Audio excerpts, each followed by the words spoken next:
한참 이야기하다 보니 결국은 다 쓰기 위해 돈을 벌고 자산도 관리하는 거라는 생각이 들죠? 맞는 말입니다. 물론 쓸 때도 신중하게 고려해야 할 부분이 있습니다. 바로 언제 쓸 것인가입니다. 그리고 언제 쓸지 시기를 고려할 때 잊지 말아야 할 것이 있습니다. 우리의 수입은 한정되어 있다는 점입니다. 이 안에서 돈을 어떻게 나누어 쓸까 고민해야 합니다. 결국은 쓰기 위한 계획을 세우는 건 맞지만 지금 쓰느냐 아니면 나중에 쓰느냐에 따라 우리는 소비와 저축으로 나누어 부릅니다. 예를 들면 소비는 지금 당장 자동차를 한 대 살지 또는 내일 남자친구와 피자를 먹으러 갈지 등을 결정하는 겁니다. 저축은 지금 당장 자동차를 사지 않고 모아두었다가 5년 후에 작은 아파트를 마련하는 데 쓰는 겁니다. 물론 5년 후에 다시 자동차를 살 수도 있습니다. 사람들은 보통 저축을 자산을 불리기 위한 수단으로 여깁니다. 하지만 결국 불린 자산도 언젠가는 쓰기 위함입니다. 물론 내가 쓸 수도 있고 자식에게 물려줄 수도 있고 타인을 위해 기부할 수도 있죠. 그리고 이제 우리는 한정된 수입 안에서 소비와 저축을 배분하는 일을 해야 하는데 이 모든 것이 바로 예산을 세우는 과정입니다. 예산은 순수입을 가지고 세워야겠죠? 내야 하는 세금과 수입을 위해 들어가는 비용을 모두 포함한 총수입을 가지고 해서는 안 됩니다. 그럼 예산을 세우는 과정에 대한 이야기를 한번 해볼까요? 예산을 세울 때는 일단 돈을 쓰는 용도에 따라 세 가지로 분류하는 것을 권장합니다. 첫째, 일상적으로 소비하는 돈. 둘째, 일상적이지 않은 일이 생길 때 쓰는 돈. 그리고 셋째, 미래에 쓸 돈입니다. 일상적으로 소비하는 돈은 매달 생활하면서 재화와 서비스에 지불하는 돈입니다. 이 비용 역시 두 가지로 나누어 볼 수 있는데요. 고정적으로 지출되는 비용과 변동할 수 있는 비용입니다. 고정적으로 지출이 되는 비용에는 월세 등이 포함될 수 있습니다. 변동할 수 있는 비용에는 식비 등이 있습니다. 정확하게 똑같은 음식을 매달 먹을 수는 없잖아요.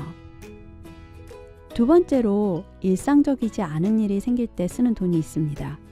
이 분류에는 매달 일어나는 일은 아니지만 그래도 일어날 것을 예상할 수 있는 일과 약간의 여윳돈 등이 포함될 수 있습니다. 예를 들어 재산세는 매달 내지 않지만 1년에 2번 내야 한다는 것을 알고 있습니다. 이렇게 매달 일어나지는 않지만 짧은 시기 내에 써야 하는 돈을 사람들은 보통 예금 통장에 넣어둡니다. 약간의 이자를 받기는 하지만 언제든지 필요할 때 꺼내 쓸 수 있도록요. 세 번째는 1년 이상을 미래에 쓸 돈입니다. 아주 좋은 예는 미래를 위한 연금저축을 하는 것입니다. 우리 모두는 언젠가 은퇴를 합니다. 은퇴는 오랫동안 수입을 만들기 위해 열심히 일을 했으니 이제 쉴 시간이 됐다는 의미이기도 하지만 동시에 더 이상 수입이 발생하지 않을 시간을 의미합니다. 은퇴 이후의 시간을 굉장히 오랜 시간 동안 꾸준히 일정 액수를 따로 떼서 장기 저축과 투자를 하는 준비가 매우 중요합니다. 자산이 전혀 없는 노년에 행복하다고 느끼기는 힘듭니다.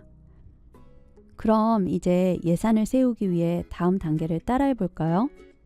첫 번째, 당신의 순수입을 적어봅시다. 만약 아직 직업이 없는 분이라면 미래에 하고 싶은 일에 맞춰서 예상되는 순수입을 적어보길 바랍니다. 순수입은 앞에서 공부한 대로 월급에서 세금과 여러 가지 공제액을 다 제한 금액입니다. 창업한 사람이라면 매출에서 모든 비용을 제한 나머지 돈이 되겠죠? 즉 자기 주머니에 진짜 들어올 수 있는 돈을 기준으로 해주세요. 두 번째, 미래에 쓸 돈을 미리 떼어 놓습니다. 이제 다음 강의에서는 이렇게 미래에 쓸 돈을 떼어 놓은 후 어떤 투자 방법을 통해 자산을 불릴지 함께 공부할 겁니다. 그리고 이 과정에서 여러분은 얼마의 돈이 쌓일지 미리 알 수 있습니다.